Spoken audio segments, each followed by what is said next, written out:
dia a todos. Primeiramente, queria agradecer ao desembargador Marcos Maia pelo convite a todos nós e dizer que, mesmo não estando presente em todas as palestras aqui, tivemos a oportunidade de acompanhar o que foi debatido e desenvolvido aqui nesses dias da primeira jornada do direito desportivo. O que nós vamos buscar aqui é exatamente o que já foi antecipado. Vamos fazer um bate-bola, mostrar, pelo lado da crônica esportiva, como é que a gente enxerga, que a gente percebe essa relação dos clubes com a justiça. E a justiça a gente poderia até divagar um pouco mais, né? Pode ser a justiça do trabalho, pode ser a justiça desportiva propriamente dita, pode ser a justiça ou a injustiça dos resultados dentro do campo de jogo. E vamos tentar prospectar aqui o que é que a gente está imaginando, até para nós da imprensa, como vamos nos comportar com essas normas regulatórias que o futebol moderno vai precisar se adequar, e nós também. Nós fazemos parte dessa corrente, somos integrantes desse sistema e temos também que ter a exata compreensão de como vai funcionar.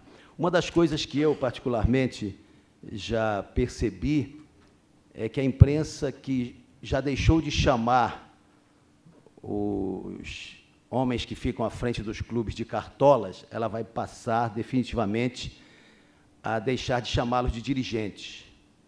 Ou os nossos clubes terão gestores, administradores, ou eles não conseguirão chegar a esse novo formato de administração, de gestão, a essa profissionalização que é o que vai ser implementado definitivamente. Já está sendo, e a gente reconhece que os nossos clubes estão em busca deste patamar e precisam, claro, de alguns ajustes, mas chegarão lá com certeza. Devido ao adiantado da hora, nós vamos tentar, não é fácil para quem é da crônica esportiva, para quem é jornalista, falar pouco, mas nós vamos tentar fazer uma síntese de tudo aquilo que a gente imagina debater com vocês. Vou passar a palavra ao querido companheiro Carlos Ferreira, que vai fazer o introito deste nosso bate-papo, com base no tema que é futebol, uma questão de direito. Carlos Ferreira, por favor. Bom dia a todos. Bom dia. Agora, bom dia a todos. Primeiro quero dizer que eu estou duplamente honrado por estar neste evento e especialmente por estar nesta mesa aqui tão bem acompanhado. O tema futebol com justiça requer aqui uma contextualização, e aí eu puxaria década de 70, acho que é uma memória que o Castilho, o Guerreiro, o Gerson dominam até melhor do que eu, mas, na leitura que eu faço lá do futebol da década de 70, os clubes sobreviviam fundamentalmente do quê? Bilheteria e venda do passe de jogadores. Aí você tem um primeiro momento de futebol com justiça, já no outro nível, que é a chegada da Lei Pelé, em 1998. O fim do passe, a alteração das relações clube-profissionais. A justiça começa a participar mais ativamente, né, da vida dos clubes, a partir daí, no início de uma transformação. Coloco como uma outra referência de transformação o Estatuto do Torcedor, com as obrigações que trouxe, ao disciplinar acessos e rebaixamentos nas competições oficiais, ao impor maiores obrigações aos clubes em seus eventos, enfim, e uma série de outras consequências. Agora, mais recentemente, o que muito se falou há pouco, o Profut, que é uma interferência direta na gestão. São, digamos, instrumentos que impactam diretamente no modelo de gestão dos clubes. E aí nós já vamos para um outro momento, que também já foi debatido aqui, que é essa política que vem da FIFA para o fortalecimento dos clubes como forma de fortalecer as competições, impondo condições de adequação aos clubes, impondo a adequação dos clubes a modelos limites para que eles participem de competições, com a pena da exclusão àqueles que não conseguirem se adequar, com as devidas queixas aqui já registradas pelo Paysandu e pelo Remo, mas é um processo que parece ser irreversível.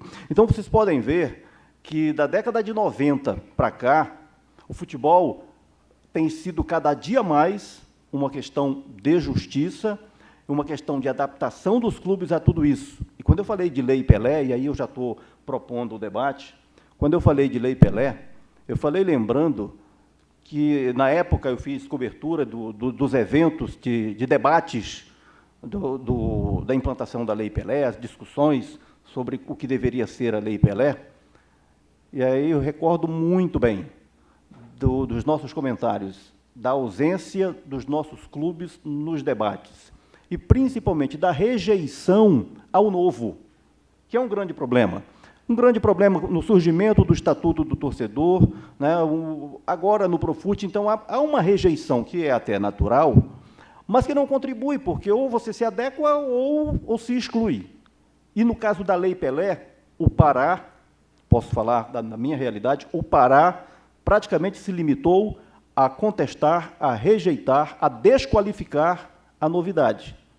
Resultado disso, o Remo... São 18 anos de Lei Pelé.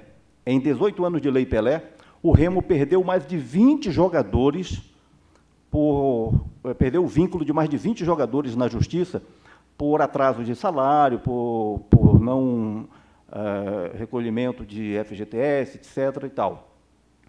O Paysandu, diferente disso, teve suas perdas também, mas nada comparável. O Paysandu conviveu melhor com essa novidade, trabalhou melhor diante do impacto da Lei Pelé. Mas, afinal de contas, enfim, a Lei Pelé é o primeiro grande momento, Guerreiro, da transformação do mercado do futebol, no momento em que o futebol passa a ser efetivamente questão de justiça, muito além de justiça desportiva. Vou passar a palavra agora para o Gerson Nogueira, para que a gente também possa ter o olhar dele com relação a este tema. Bom dia, Gerson. Bom dia. Tá. Bom dia, Guerreiro. Bom dia a todos. Castilho, Ferreira. Eu observo mais a oportunidade desse debate no âmbito da justiça desportiva brasileira. E queria até me concentrar mais nisso. Os pilares hoje da justiça desportiva no Brasil, eles estão bastante comprometidos. E não vem, na verdade, de agora. A justiça desportiva é quase que uma exceção em todo o processo jurídico nacional.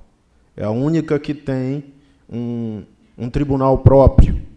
E ela interfere, ela participa, ela tem efeitos até sobre o destino de competições.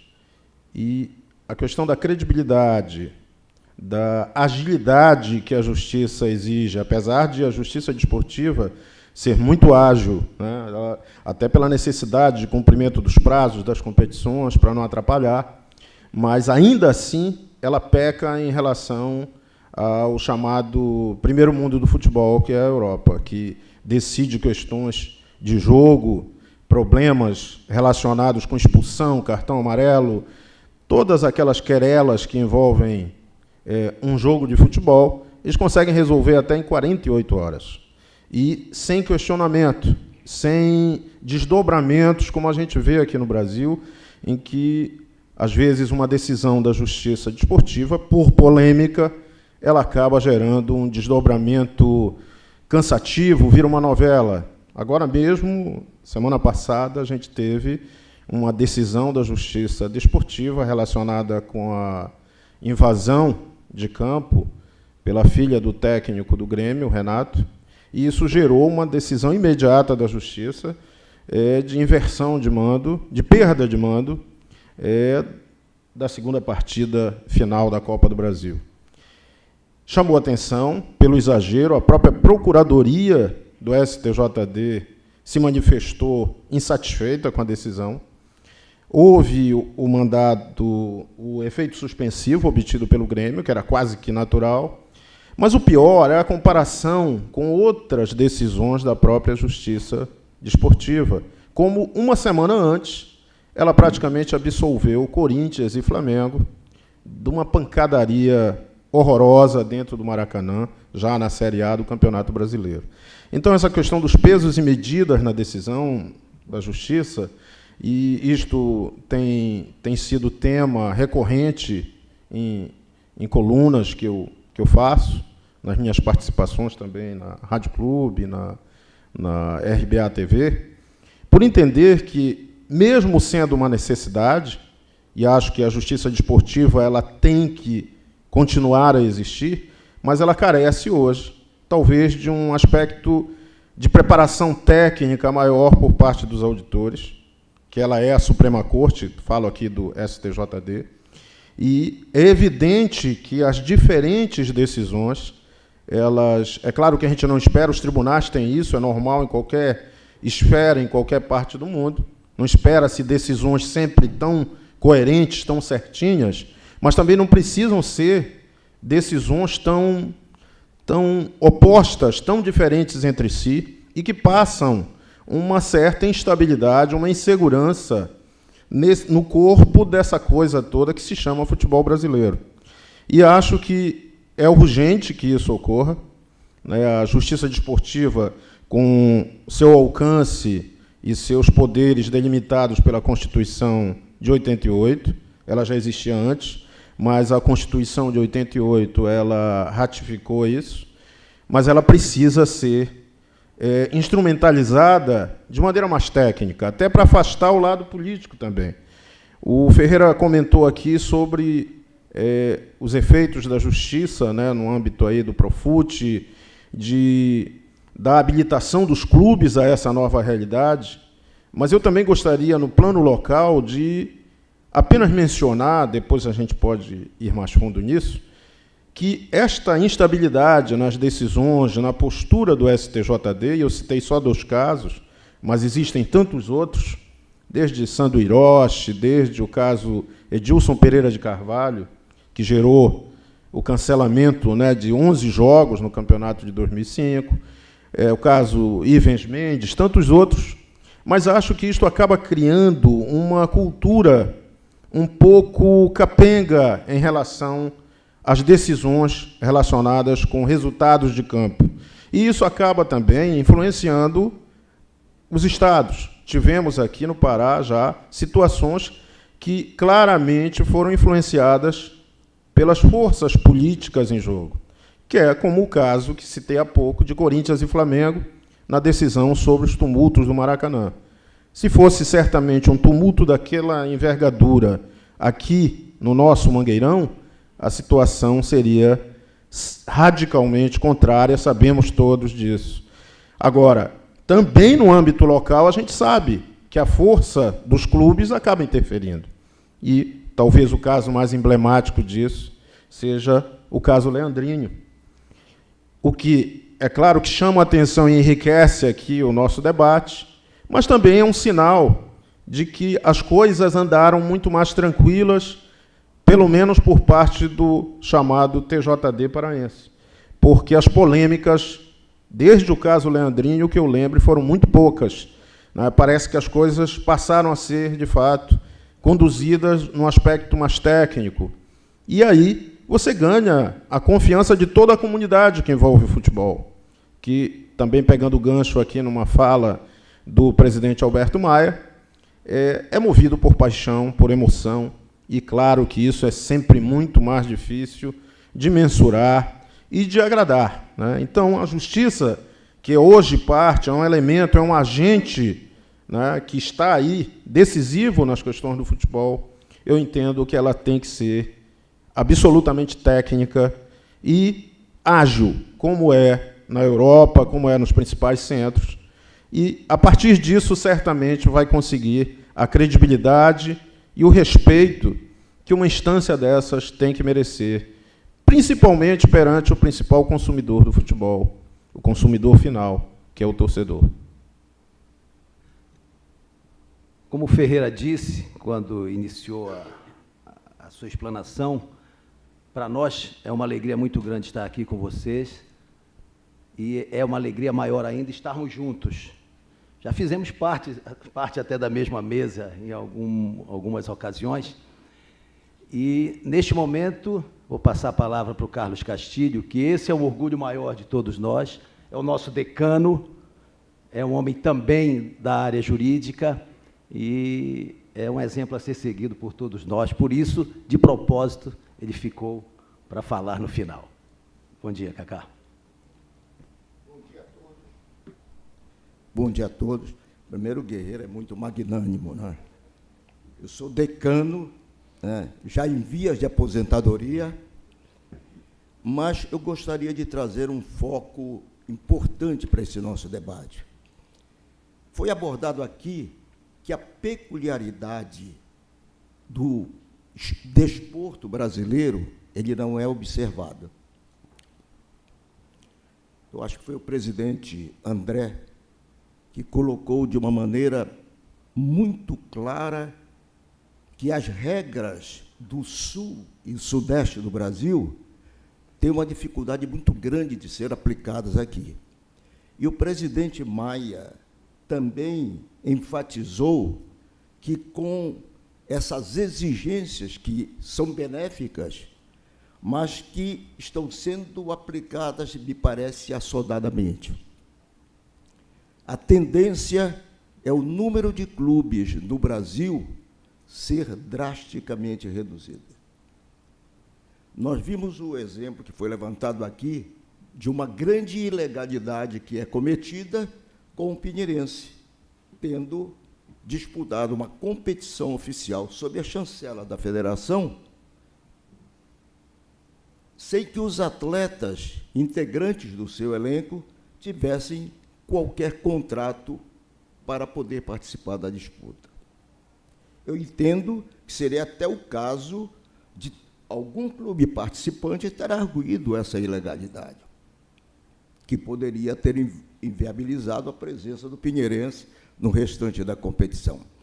Mas, como eu vejo o desporto, não apenas o futebol, mas o desporto de um modo geral, como um conjunto de regras específicas e que, portanto, precisa ser olhado assim, e que a justiça desportiva vem com esse intuito de resolver as pendências, os litígios gerados por essas competições. Eu acho que a nossa justiça desportiva ela tem enfoques diferentes e tratamentos diferenciados. O Gerson lembrou, quando um evento ou ilícito qualquer ocorre no Sul Maravilha, no Sudeste Maravilha, os julgamentos têm um enfoque diferenciado. Quando se trata dos primos pobres, então o tratamento é diferente. Então, eu acho que era o momento de rever posições. O novo é aplaudido, mas o novo precisa ser introduzido com toda a cautela necessária para que não se mate o filé. O esporte brasileiro ele tem nuances diferenciadas, né? Depende muito da situação econômica. O Brasil está atravessando uma grave crise, onde, para poder cumprir rigorosamente a decisão de termos o Profut, vai ser muito difícil. Nós vemos quebras de organizações poderosas, inclusive no nosso Estado, que fecham as portas por não poderem cumprir as exigências trabalhistas, tributárias, fiscais. Então, é um momento de reflexão em que nós precisamos trabalhar em conjunto todos os organismos nesta complexidade que reúne clubes, que reúne a justiça do trabalho, a justiça desportiva, para que nós possamos encontrar um denominador comum.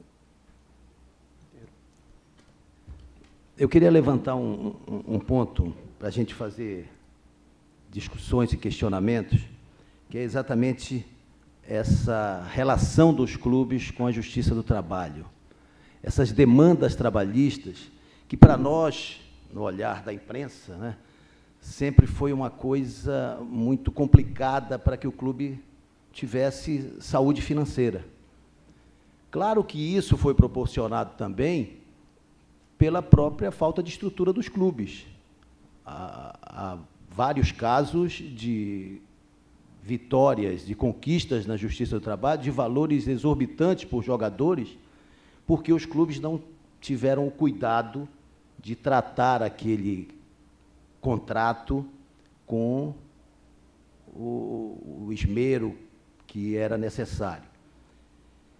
E hoje o que a gente percebe é que há um esforço brutal da administração dos clubes neste compromisso com a Justiça do Trabalho, nos acordos firmados para cumprir rigorosamente o que foi formalizado, mas eu percebo que os clubes ficam também numa encruzilhada, porque, às vezes, esse valor que tem que ser disponibilizado para os pagamentos de demandas anteriores dificulta o pagamento dos profissionais da atualidade, o que vai gerar novas demandas. Então, os clubes precisam ser austeros, precisam ser geridos com competência. É verdade, tem o componente emocional, que normalmente uma empresa não tem, que o futebol é movido por essa paixão e por essa pressão que vem do torcedor, que vem da imprensa, querendo um técnico mais qualificado, querendo um elenco melhor, e isso provoca um estouro no orçamento, e essa bola de neve vai aumentando. Então, sem querer fazer aqui um olhar, que eu acho que o olhar da Justiça do Trabalho é de proteção ao trabalhador, e tem que ser, no meu entendimento, mas há um trabalhador que está em atividade que também precisa ser olhado, precisa ser protegido, senão ele também não vai ter a garantia do seu recebimento. Então, o clube precisa ter, nesta relação com a Justiça do Trabalho, a condição de honrar o passado, o futuro, o presente e prospectar o futuro, sob pena dele não conseguir gerenciar, a administração não conseguir trabalhar com o que tem em mãos. Então, longe aqui de querer defender as gestões dos nossos clubes, mas defender os trabalhadores que também precisam receber, aqueles que estão em atividade. Então, acho que essa equação ela precisa ser muito bem fechada. Eu peço permissão para fazer uma observação sobre o que foi dito antes, para chegar nesse ponto, Guerreiro. Do que o Gerson levantou da justiça desportiva, quero registrar aqui uma opinião que, em diversas ocasiões, eu já manifestei, que é o fato de nós vivermos duas realidades em matéria de justiça desportiva.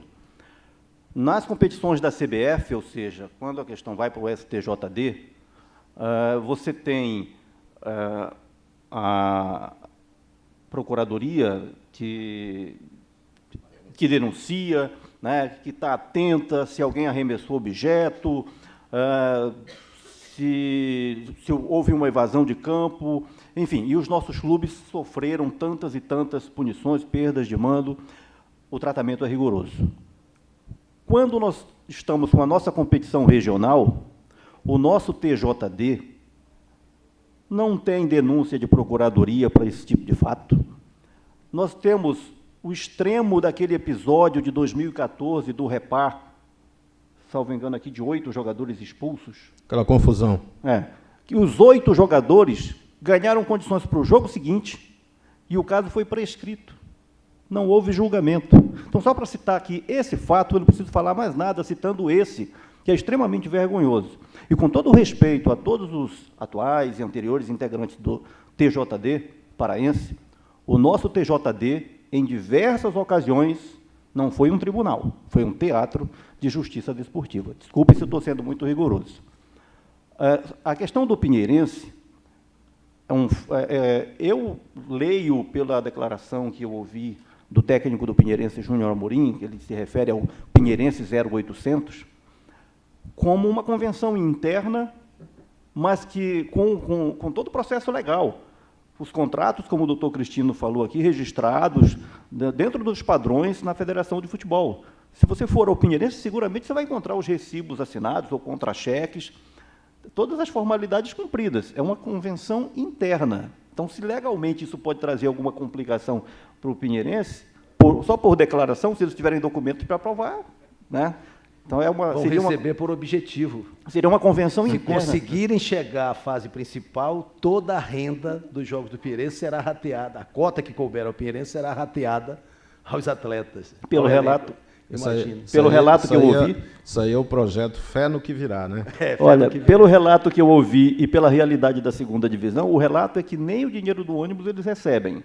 Então, se houver esse rateio, talvez cubra a despesa do ônibus. Mas aí é o que parece, apesar de ter toda essa documentação, não deixa de ser uma providência da parte do clube, estou falando em tese, sem conhecer a fundo, mas dá a impressão de uma burla, né, de um processo fraudulento. E aí cabe, lógico... E o risco de demandas trabalhistas também. E muitas, né? Nesse caso, aí já não tem convenção que funcione, convenção interna que funcione. Se alguém for reclamar, naturalmente, vai buscar e vai levar. Bom, aí nós vamos chegar aqui ao que o Guerreiro levantou, dessa relação trabalhista e esses números que tanto incomodam. Vou colocar aqui um dado que é emblemático e é ilustrativo, porque isso me chamou muito a atenção nos dados que eu tratei de levantar para esse evento aqui, estou trazendo isso na minha coluna de amanhã. Você vê a disparidade hoje, Remo, Paysandu, quando a gente discute tanto gestão, a realidade financeira de um e de outro, a situação de um e a situação do outro na Justiça do Trabalho. Então, o que eu descobri nesses levantamentos, nos arquivos, de tudo que eu já escrevi sobre isso? De março de 2006 a novembro de 2012, o Remo, muito por conta do que entrou da venda da sede campestre, reduziu a dívida trabalhista dele em 26%. Chegou a 4,5 milhões o limite da dívida do Remo, naquela explanação feita pelo grande benemérito Ronaldo Passarinho, lá no Conselho Deliberativo, que ele apresentou aqueles dados. Aquele foi um momento apoteótico do Remo, até dentro do seu cenário, do seu histórico de dívidas trabalhistas. Aquele foi um momento muito especial do Remo. Então, o Remo havia reduzido ali, em 6 anos, a sua dívida em 26%, chegando a 4,5 bilhões. O Paysandu, no mesmo período, teve um aumento de 62,5%, chegando a 8 milhões. Então, vejam bem, há 4 anos, o Paysandu devia 8, o Remo devia 4,5. Desses 4 anos para cá, onde o Paysandu procurou novos rumos e o Remo ainda não encontrou o rumo desejado, o Paysandu conseguiu reduzir significativamente a sua dívida, e o Remo, aproveitando a presença aqui do presidente André Cavalcante, vai gostar de ouvir. O Remo, que nos últimos 12 meses pagou 6 milhões de reais, provavelmente ainda deve mais do que pagou, o Remo pagou 6 milhões nos últimos 12 meses, e comparem os 6 milhões que o Remo pagou nos últimos 12 meses e ainda deve tanto, com os 4,5 milhões de 4 anos atrás. Acho que a gente nem precisa dizer muita coisa. Se nos últimos 12 meses o clube pagou tão mais do que devia há 4 anos, é porque realmente ele precisa encontrar esse rumo.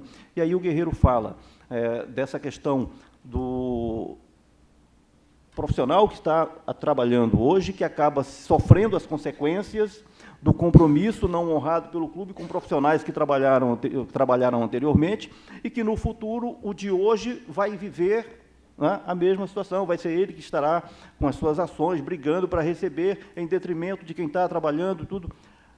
Aí entra a adequação do clube à sua realidade, o enquadramento do clube à sua realidade. No momento em que você falava, Guerreiro, eu lembrava aqui do que eu li sobre o São Paulo. O São Paulo na construção do Morumbi. Como ele apertou o orçamento, que realidade ele viveu para ter o estádio que tem. O Grêmio, para ter a sua recente arena, como ele se apertou para chegar onde chegou. Então, o clube, o próprio Paysandu, como disse aqui o presidente Maia, né, poderia, com a receita que entrou, ter feito investimentos audaciosos para fortalecer o seu time e buscar um objetivo de Série A, mas ele fez uma opção por um investimento na sua estrutura física para criar condições mais adiante. Então, no caso aqui, o Remo precisa necessariamente ter também essa adequação, porque não há outro caminho.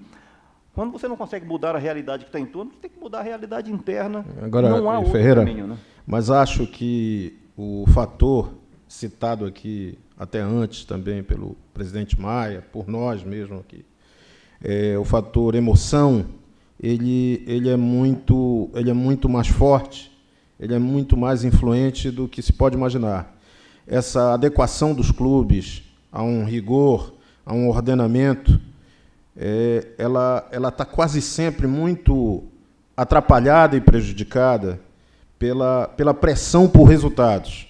A questão da bola dentro do gol, também citada pelo presidente Maia. E isto, em última instância, acaba comprometendo, acaba sendo uma espada sobre a cabeça dos gestores.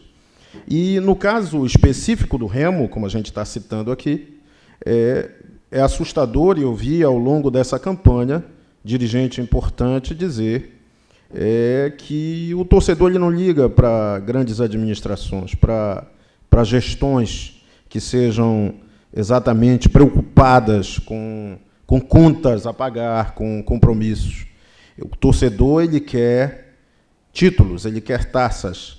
E ele explicitou o jeito como ele vê o futebol. Mas justiça se faça. Ele apenas falou, ele verbalizou, mas muita gente pensa assim ainda. O preocupante disso tudo é que a gente ouve muitas pessoas, quando analisam a situação dos clubes, elas têm até um certo tédio quando o dirigente fala das contas cumpridas, dos compromissos que foram atingidos, do respeito às normas. Aí o sujeito diz, sim, mas ganhou o quê este ano?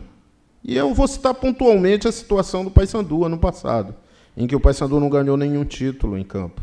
E eu tenho um blog que é muito acessado e vira às vezes um boteco, uma verdadeira luta de boxe, vale tudo, e as pessoas falavam o tempo todo, e questionando a administração do Paysandu, ignorando os grandes avanços, a organização que o grupo que está hoje no clube vem fazendo, que é algo digno de elogios, e eu acho que não é só no âmbito paraense, mas é no âmbito brasileiro, porque a maioria dos clubes brasileiros, ao contrário do que se imagina, do que se supõe aí a vã filosofia, eles estão também de pés quebrados.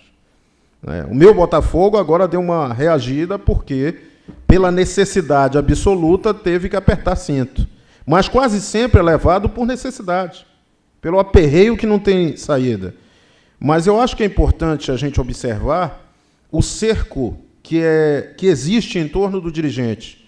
Esse dirigente, como o Guerreiro falou, logo, não será mais chamado de dirigente, terá que ser chamado realmente de gestor, de executivo, ou algo que o valha. Mas esse dirigente ele vive, como dizia um antigo dirigente do Remo, sob vara, né? Ele, o tempo todo, ele está ao sabor dos resultados da semana. Se a coisa não for bem em campo, ele vai ser malhado, ele vai ser questionado, vai ter pichação de muro, vai ter perseguição na casa do cidadão. A gente sabe como é o futebol. Eu acho que a questão toda ela é muito complexa e as leis, apesar de bem-vindas, aí, porque modernizantes, mas elas também têm que levar em conta esse fator humano, que é a cultura do futebol no Brasil e, em particular, no Pará, em que as coisas se dividem entre azul e celeste, entre Remo e Paysandu. Quase tudo gira em torno aí dessa dicotomia, mas é um fato. E é preciso também que se olhe, eu acho, com uma certa generosidade maior para o trabalho de quem assume a missão de dirigir um clube hoje, um clube de futebol, com todas as pendências, perrengues que cercam, que envolvem isto. Acho que é um ato, como disse o presidente Maia, mais uma vez, que é um ato até de bravura, de coragem, de destemor, porque alguns imaginam que é vaidade apenas, né? O fato de ser notícia, de estar na mídia sempre, como é muito natural, mas tem o reverso da moeda, que é a pressão, a cobrança, que às vezes eu acho que é até insana. Eu gostaria de fazer um acréscimo a tudo isso que foi colocado. Primeiro, dizer o seguinte: você não pode ter tratamento igual para os desiguais. É muito difícil você aplicar isso. Outra coisa, vem de cima para baixo, sem conhecer as nuances regionais. Há uma diferença fundamental entre você ter uma legislação trabalhista aplicada de uma maneira corretíssima no futebol, no esporte, de uma maneira geral.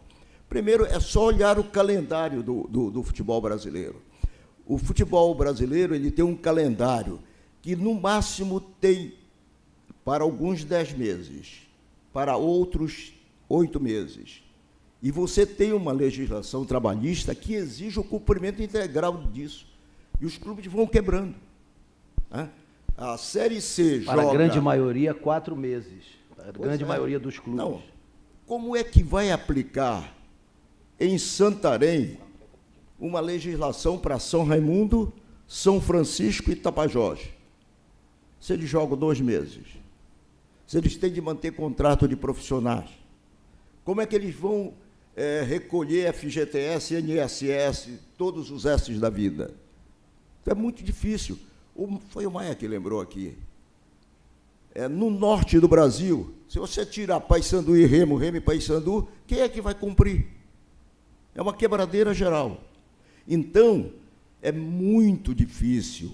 É preciso uma ginástica extraordinária para você poder subsistir. O futebol brasileiro tende a entrar num processo complicadíssimo, porque a legislação exige e vai ter de ser cumprida, não tem como fugir, e os clubes vão cada vez mais ficando endividados. Nós temos casos de clubes tradicionais, a Portuguesa, tu tocaste aí na Portuguesa de Esportes, perdeu seu estádio, está disputando a Série D, nem sei se vai continuar.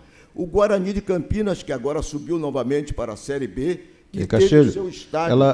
A Portuguesa não chegou a perder o Canindé, porque foi a leilão, mas ninguém não apareceu comprando. Ainda não perdeu, mas vai perder. E tudo começou na Justiça Desportiva. Não, é bom que se diga. Não que a Portuguesa não merecesse, porque depois se descobriu tudo o que aconteceu, mas foi a partir dali, a partir daquele momento. Conclui, Cacá. Só. Então, é uma discussão muito complicada, muito difícil. Eu trabalhei numa empresa por mais de 30 anos, que foi a Petrobras, e eu sempre espantei com as indenizações na área trabalhista. Eu trabalhei na Petrobras, um bom tempo da Petrobras, diga-se de passagem. Nunca vi nenhum trabalhador levar 2 milhões de reais. Nunca vi. E teve um jogador do Remo que chutou, parece, 2 vezes a bola, e levou 2 milhões do Remo, que o Remo está pagando até hoje. Claro que foi, desculpa, mas foi desídia do advogado do Remo. Evidentemente, mas isso não poderia acontecer de maneira nenhuma. Então, o futebol brasileiro, ele, na minha ótica, ele está nos estertores. Não vamos ficar restrito no futebol brasileiro a um grupo elitizado que vai poder subsistir. A maioria vai finar. Seu Castilho,